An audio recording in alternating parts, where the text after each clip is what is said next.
Joining us now at Oheka Castle is Patrice, and we're going to be talking about her book, The Unconscious Community, as well as Patrice's kids.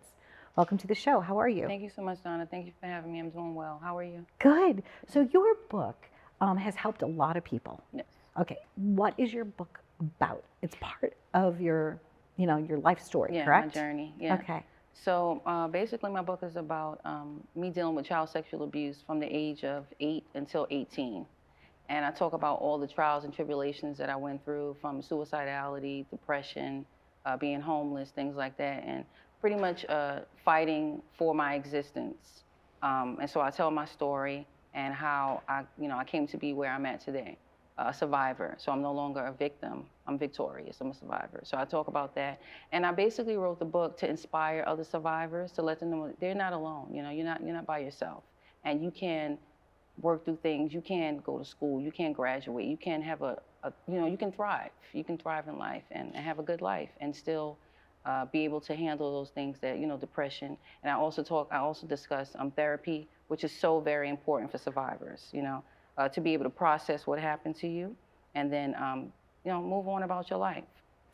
At the age of 8 or 9, at what age did you become conscious yourself that something wasn't exactly like your classmates' life was? Like, when did you kind of, because as a child, you don't really know, right? You just think that everybody lives like this. Right, What's different about my situation? I think when, I would say probably in the 10th grade, okay, I started realizing that there's seriously something going on with me, because it had been going on for so many years with so many different individuals. And I noticed that, I didn't have much of a self-esteem. I didn't really care about myself. I didn't have many friends. I was pretty much a loner. And I also wasn't living at home as well. So I was living with the people who were abusing me. So clearly my life wasn't the average high school student's life, hanging out with friends, partying, getting into trouble here and there. None of those things that I went through. So yeah, I did notice that. And I was, you just have that feeling inside that something's not right, but you can't like pinpoint it. So that's pretty much what it felt like, yeah. Like there was an issue. Who's one of the first people that you reached out to that actually said, okay, you know what? There is something here. We need to help you. We need to process this. And well, there were many people, but I would say towards the end, like when I actually came out and told my story back in 2016, because it took many years, it took over 20-something years for me to tell what actually happened to me. There was a man by the name of Gary Greenberg, and he actually helped to get the law passed, the Child Victims Act, and I told him about my story. And I mean, he was extremely supportive. He talked to me about therapy. He talked to me about, helping get this law passed and sharing my story with others because I was in a better position mentally. So yeah, he did a fantastic job. I love him. He's a great guy. What you did was really important. That legislation was very important. We covered the topic a few times on my show. And I know that particular thing expired, was it last year in August? August 2nd, right on there? Yeah. And here we are coming up on a year of it being expired. Right. What can people do? Like, how can people help children or even adults that are being sexually abused? What's a good first step? Like, if somebody mentions something to us, what signs can we look for? Things in the general community, because I believe awareness, will help tremendously.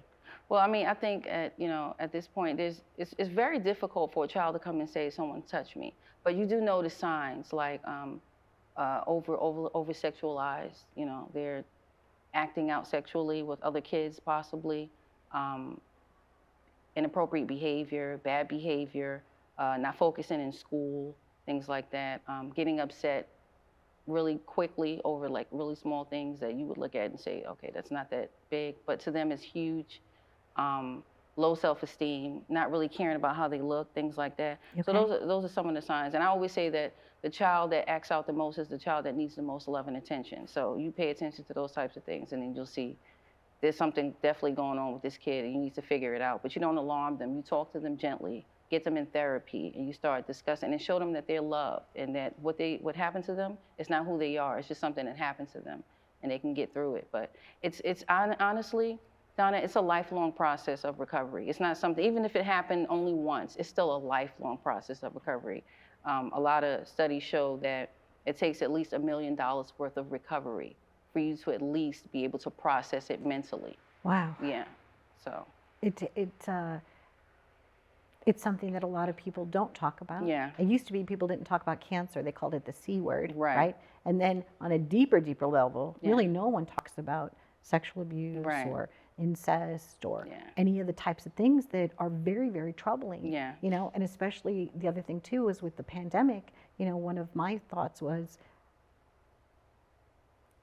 the kids are stuck there. Yeah. How are we going to rescue the Right. children?